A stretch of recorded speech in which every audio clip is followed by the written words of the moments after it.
What's up guys, Stark here. In today's character spotlight we are taking a look at Bonney and Mary Reed, who are going to be the 4-star Rider class servant introduced in the Okeanos batch.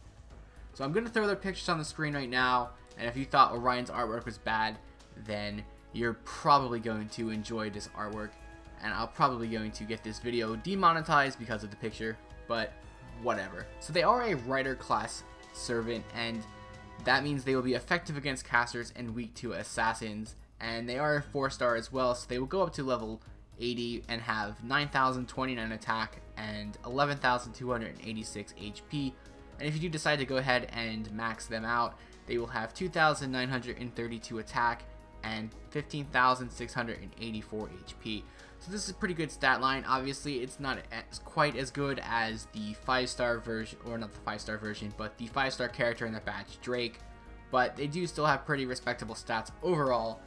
And yeah, you know, can't really complain too much about that. They are a pretty good character in their own right.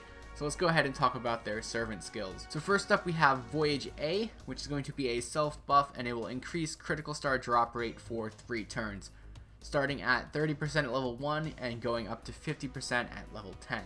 So this is a pretty good skill right here, and as you guys can see, as I talk about these skills, they're going to be very good on quick base teams or crit teams.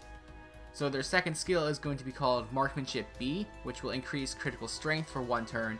This is a self buff, and it will start at 50% at level 1 and go up to 100% at level 10. And then their third and final skill is going to be called Combination C, which will increase attack for 1 turn and increase critical star gather rate for 1 turn.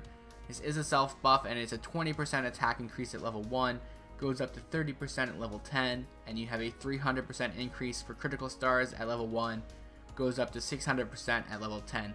So basically they could just do pretty much everything you need on quick teams or crit teams, and they're very selfish. They only, you know, target themselves, but they will be doing a lot of damage, especially if you go ahead and combo all of this with their Noble Phantasm that we will talk about in just a little bit. But first we'll talk about their class skills, which is going to be the Magic Resistance D skill, which will increase debuff resistance by 12.5%. So let's go ahead here and talk about the Ascension and Skill Enhancement materials, and much like in the previous video where I was talking about Drake, I do find it very odd that they do not need the Meteor Horseshoes as well, because they are Okeanos servants, and that is the item that was released with them. But I'm just going to give up on that and tell you guys what they need. So you do need homunculus babies, lanterns, bones, and the dragon talons. So it is a little bit of a variation, but it's not a whole lot to max ascend them. So moving on here to their skill enhancements, you do need much of the same with the lanterns, homunculus babies, and the talons.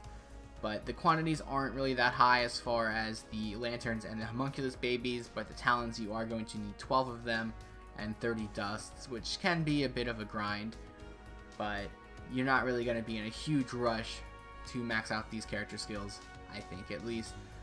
They are really nice, but you don't have to get them to level 10 as soon as possible. You can definitely take your time and ascend them or enhance them as you accumulate the talons. So now let's go ahead and talk about their command cards and their Noble Phantasm. So they will have 2 quick, 2 arts, and 1 buster, so you can use them in quick and arts teams. And their Noble Phantasm is quick as well, which would be expected based on their skills. And it will deal significant damage to a single enemy, and it will deal bonus damage when your HP is low. So this is pretty good. It's a pretty unique skill as far as things we've seen so far. So essentially you're going to be doing double damage if your HP is low at the lowest point you can get. Now it's kind of like playing with fire because your HP is going to be low, so you potentially risk having that character die before you can use the Noble Phantasm. But what you typically can do is just use characters like St. George or any other character that can taunt to make sure that they attack someone else as opposed to attacking Bonney and Mary Reed, because you don't want them to die before you can use their Noble Phantasm, but you do want their HP as low as possible so you can get as much damage as possible out of their Noble Phantasm. And then you can do an interlude quest to further increase the amount of damage you can do on the base damage. It doesn't actually increase the damage you do when your HP is low, but you know, when you're doing the base damage increase, it's still more damage. It's still going to be a really significant amount of damage. So it's a really nice Noble Phantasm overall. if you can keep them alive long enough to actually pull it off. So now let's talk about some of the craft essences you can use on this character. So first up, we have the unique craft essence from level 10 Bond, and that's going to unlock the Calico Jack craft essence. And while equipped, it will increase critical stars or critical strength of all allies by 25% while in the field. So this is your generic critical strength craft essence. You're probably not going to use it.